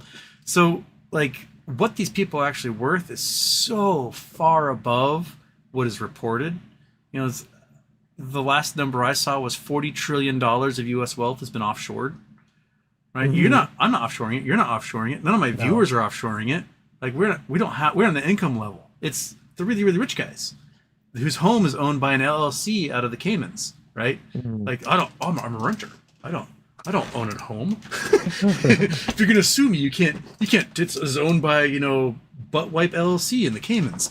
Yeah. It's just it's phenomenal. Just how much it is. I don't know what the solution is to any of it, but It's extremely. That's the hard part. Is that it's extremely complex because again, they're going to use right. They will because what they would like to do is they like to use very highbrow arguments to defend all of this. Yeah. Like I've talked to software engineers at Citadel. I had actually a podcast with one because I was like, I want to pick his brain on stuff and see where he comes from. Because I was essentially, even before the podcast, I was like, look, this isn't necessarily going to be the most friendly podcast. I'm going to be asking you some tough questions and pushing back on you. So I hope you're ready for that. And his entire philosophy is, and I think he just picked it up from where he works, is, oh, well, okay, we're doing price, like internalizing is price improvements. Because he's like, actually, if you look at the NBBBO, like if these trades went to the lit market, they'd get worse prices. And so if we fill them internally at Citadel, retail's getting a better price, and so we're actually helping the retail consumer. Yeah. And so that's what he believes. Or he believes like, retail traders, and I'm like, well, why don't you internalize institutional trades then? Why are there dark pools for that? Yeah. You don't internalize those trades. He's like, well, the reason for that is because institutional traders are informed and they're probably right. And retail's noise, they're mostly wrong. And so we can trade against retail because we can do that unhedged and not worry about them being right, but we have to worry about institutions being right. Yeah. And I was like, I think the key missing fact you have is inside information. That's why the institutions are right, and that's why retail is noise. Because a true free market should be a normal distribution, right? Of some people have giant wins, some people have giant losses, most people have a little bit of wins and losses. And so if you normalize the distribution, it looks like a bell curve, and it sounds like noise, but the whole market should be like that. Because again, theoretically, no one should have inside information, and it should just be all trading like a random walk, right? Like brownie in motion. Yeah. But instead, they know internally, they're like, yeah, we can't trade against the institutions because they're mostly right. It's like, well, why are they mostly right? Yeah, maybe because Virtue was running their market maker and fronting all the trades through their clients because they were stealing that data from them and then having their own traders front everything. Like that's how you win. You cheat. Yeah, exactly. Yeah. Cheating. Yep. And that's how they do it. And that's what Bill Hwang had done. Yep. That's what Andrew Left had done. That's what all these people have done. But luckily, we're finally seeing these people getting rounded up and put behind bars. And so I'm hopeful, man. I'm really glad that, because especially Andrew Left, dude, he was insufferable on Twitter. Dude, he was insufferable. He ended up blocking me at one point. It's really weird when people, I think like people that are like above me and sort of the status ladder, they block me, and then they purposely go out and they unblock me. I'm like, what was it that you wanted to read of mine, or whatever? That like why did that happen? Like Kim.com blocked me like 2 years ago, and all of a sudden he's unblocked. I'm like, do you want me to read your tweets again, Kim.com? I don't get it. So let's do a couple of questions out of the chat because I know some went by, at least a whole whopping one super chat went by. So I'll read that one first. From Chris Taylor, aside from being a basket stock, how do you see costs being correlated? That's a good one. Sure. So costs. So this is the interesting thing. If you look at Trade 385, which I have a podcast with Ringing Bells. I don't know if you've heard of Ringing Bells. He's the author. Okay. Do you know what Trade 385 is? No. Oh, okay. Yeah. This is an interesting rabbit hole. Lay it on me. To go down. So we had like a 3-hour podcast about this. It's crazy. And we're still doing the edit. It's going to come out. It might even be in 2 parts because this whole rabbit hole is fucking massive. Yeah. But basically, so on January 27th, 2021, Apex Clearing logged a simultaneous buy and sell of 385 or near simultaneous, right? Like within a fraction of a second. So we're talking a few tenths of a second. Buy and sell of $385 million worth of AMC stock within that period. And the problem is Apex, they have a rule in their system, in their internal clearing system, that whenever there's a large block of trades, I think it's over 250 million, within a single second, they have to manually clear the trades. The problem is the buy side got logged and went through. Yeah. And the sell side did not get logged. And when I say logged, I mean the trade actually executed, but it didn't get logged into their like margin calculation book. Yeah. So they have two different books. So they'll have their actual trade book, which is obviously updated by the picosecond, and then they have their like basically their margin book, which is they have to track all these. They have to take all these trades from this active trade book, like usually net them or conglomerate them at the end of the day, and then they show this ledger to NSCC to say, hey, look, these are our outstanding balances of stock loans or failed to or stocks we have to deliver, and then NSCC uses this to calculate their margin requirement because they say, okay, you have to deliver this many shares, this should be your margin, etc. Right? That you have to post to us to make sure that you actually clear the trade. Yeah. So they have this rule change that, this one of the that the trade will have to be manually logged, and the first part of the trade, the buy, is automatically logged. The second part, the sell of $385 million or 23 million shares of AMC stock, is not automatically logged. And what happens is the next morning, on the 28th, at 10 a.m., NSCC sends them a notice saying, hey, you sent us a ledger with a $385 million logged trade of a buy on AMC. This trade is completely unhedged. And with AMC's implied volatility, your margin calculation just went up to, into the billions, from like 60 million that day to like $1.1 billion. And even though Apex is a large company, they don't have 1.1 billion in cash. Just sitting around for the fuck of it, right? Only like GameStop, Apple, and Berkshire have that kind of cash just sitting around. So NSCC said you need to post margin, and Apex replies, we don't have that. And then they say, okay, well then we're going to freeze your ability to clear trades. So then Apex panics. They call all their, they send out that mass email around 10:30 in the morning, tell the 175 retail brokers that we cannot clear trades. Sorry guys, like there's an issue with our NSCC margin, our excess capital premium charge. We cannot clear these trades. We don't have the cash posted, so we're position close only on all these stocks: GME, AMC, Cost, all the other companies.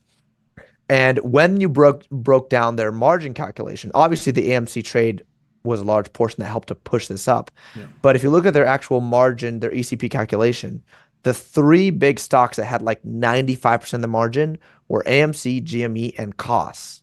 So Cost was the other stock there that was in, like he mentioned, it was in the basket, the basket swaps that they had shorted, but it was also just shorted nakedly by, who knows how many counterparties to Apex. And so when Apex had this clearing error with the NSCC looks at their book and says, okay, here are the three main stocks that constitute 95% of the charge: AMC, GME, and Cost. And Cost is, I don't know, 200 million of it. Yeah. Like a huge section. Which is ridiculous for how tiny the float is. That's multiples of the float. Again, we know that the actual short interest is multiples of what even they claim it is. But those three stocks alone were 95% of their margin calculation.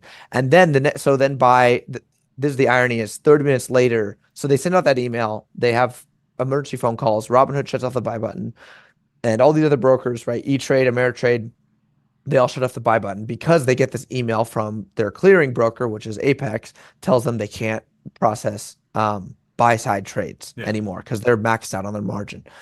And then their team is going back through the book and they're saying, oh wait, we realize that actually this trade was not just a buy, it was a buy sell, and our system automatically logged the buy, but the sell required manual verification and we never manually verified the sell side of the order. So actually our margin to NSCC is not 1.1 billion, it's actually 100 million, which we have enough capital and collateral for.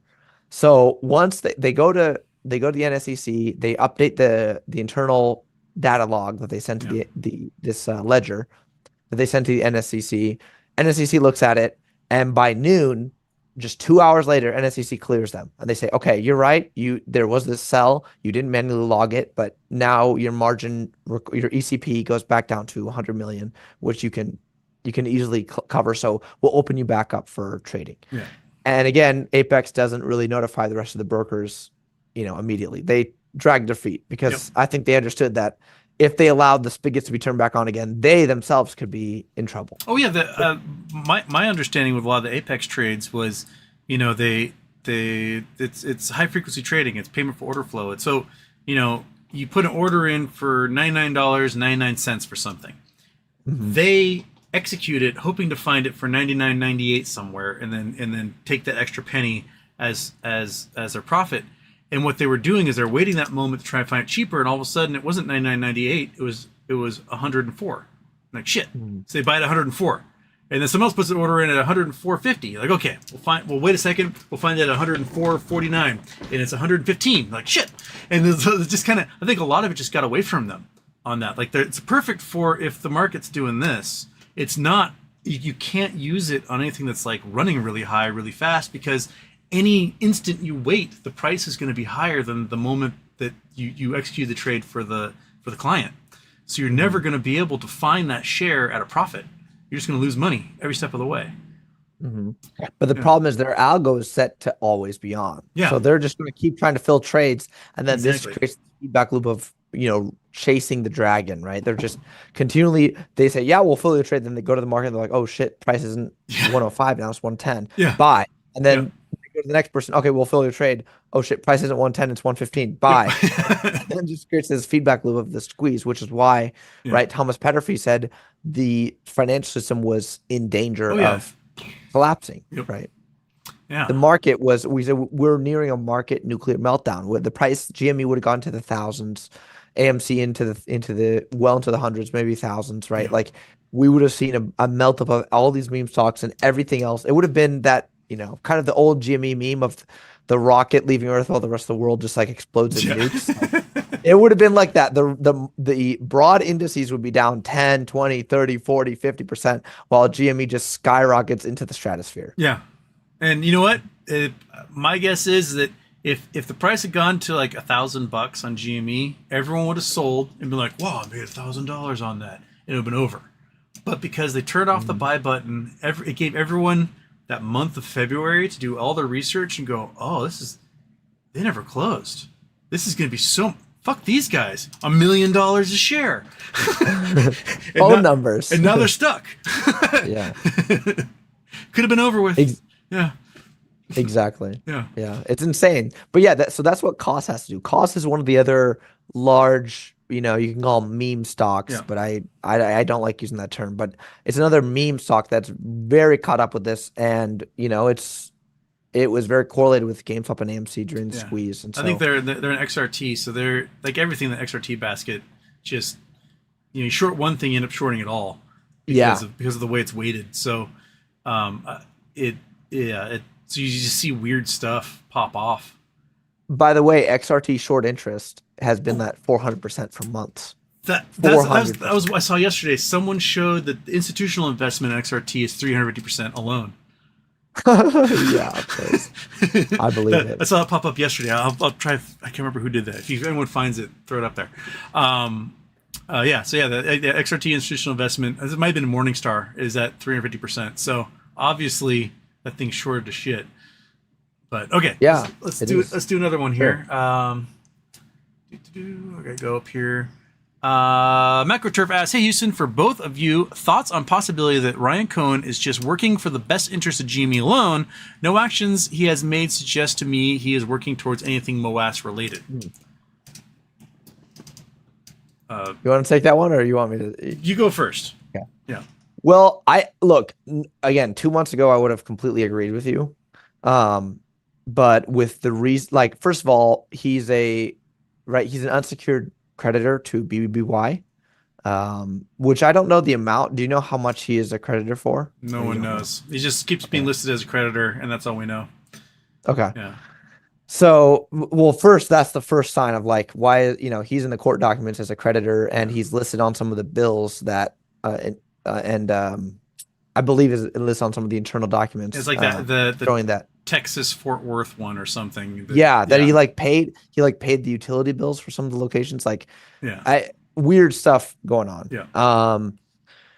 that to me is the first sign. But the second sign is his actual, his recent moves with GameStop itself. So you look at these two recent run-ups, both run-ups, the price starts to rip. DFV is tweeting, the vibe is back. There's a call wall building. Gamma Delta, not Gamma Delta, Gamma hedgers are having to hedge calls.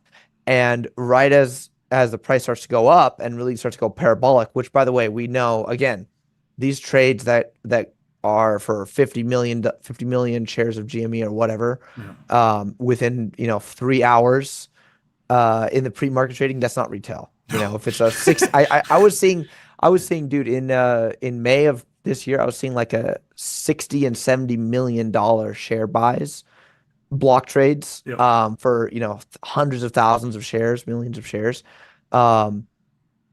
and they were all happening in pre-market, or they would happen even sometimes in post-market after hours, and people were still on Twitter saying, "Oh, retail's driving this thing up. Retail, I can't believe retail's pushing this thing to $80 in pre-market." And I was like, dude, retail, like less than 5% of retail investors have even access to pre-market trading. Yeah. And most retail's tapped out, right? We don't have, like, if you look at disposable income and discretionary funds post-COVID, they spiked obviously with the stimulus checks, and they've been going down ever since. And they're basically running dry now in late 2024. And 2 months ago was no different. It was like only a few hundred billion across the entire. I'm like, there's no way that this is all retail, you know. So there's these massive share buys that are happening in the pre-market. Stock price is fluctuating wildly.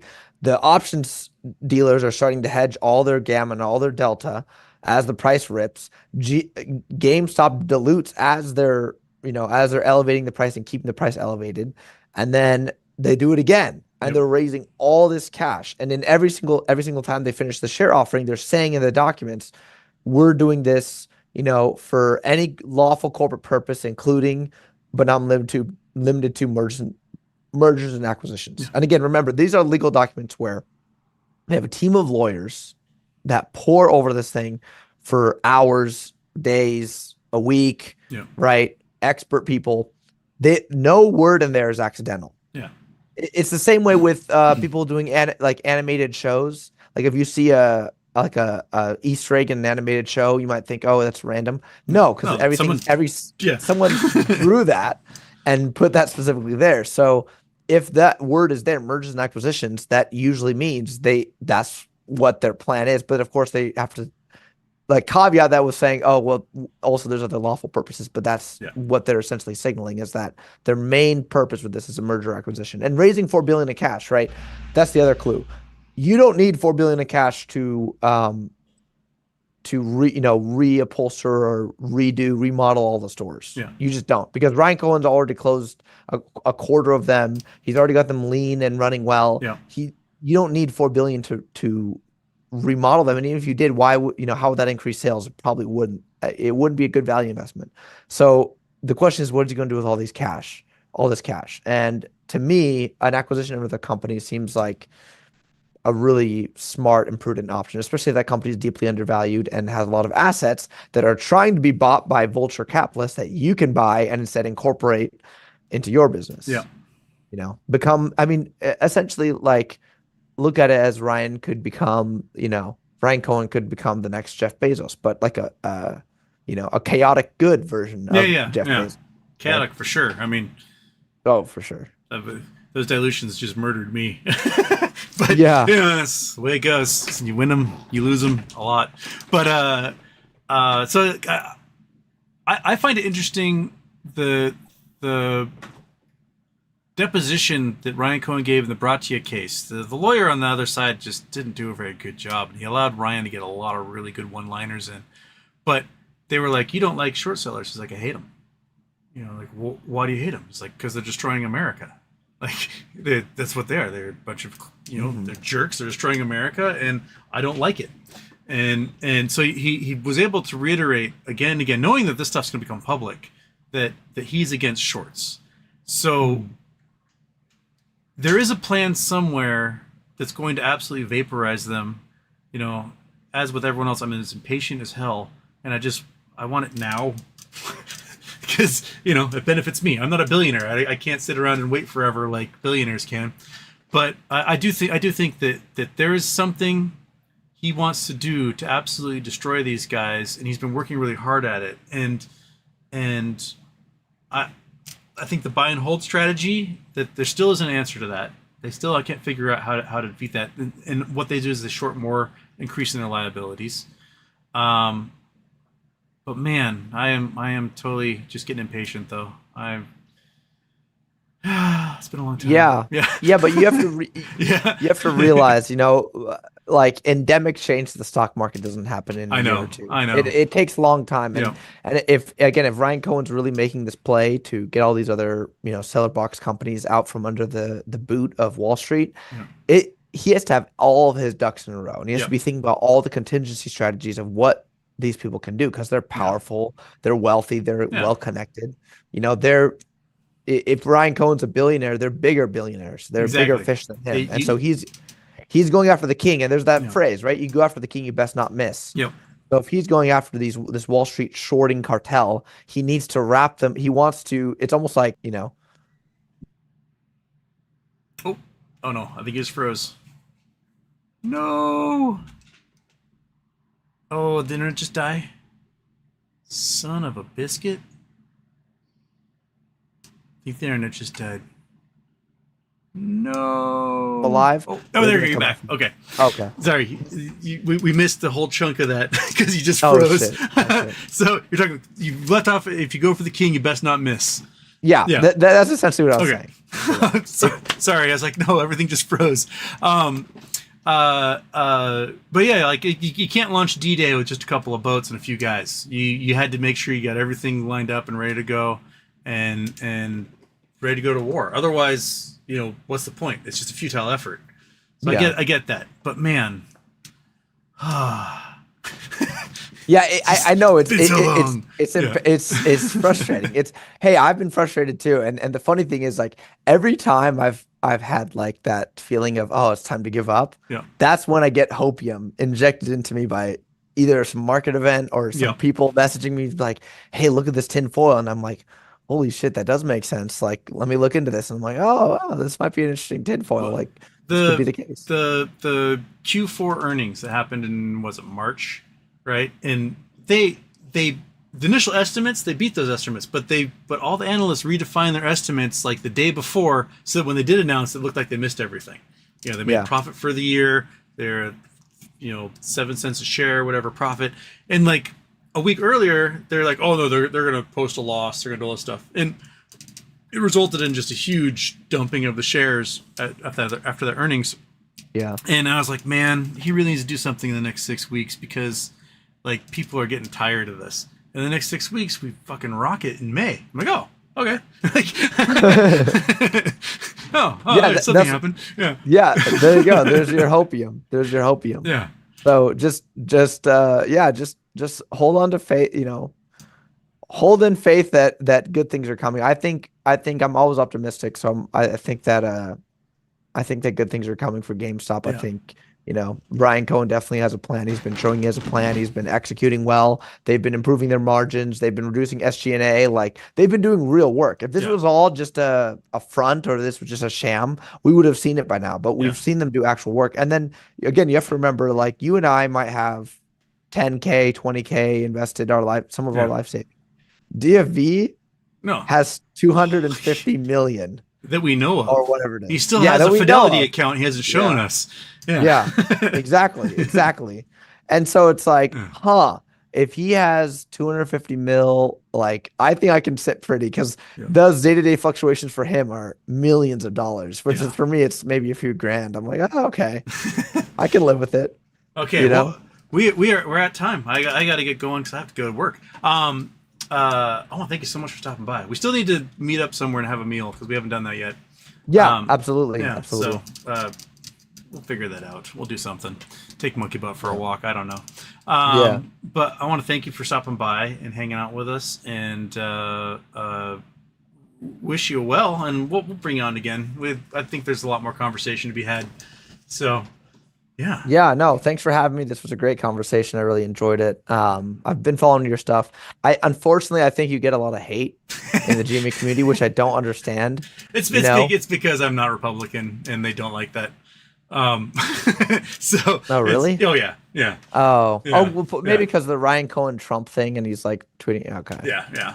So Yeah. like, I get it. They hate Ross too for the same reason. And Oh, really? yeah, Oh, I yeah. think Ross is brilliant. I think Oh, he's so smart. yeah. Yeah.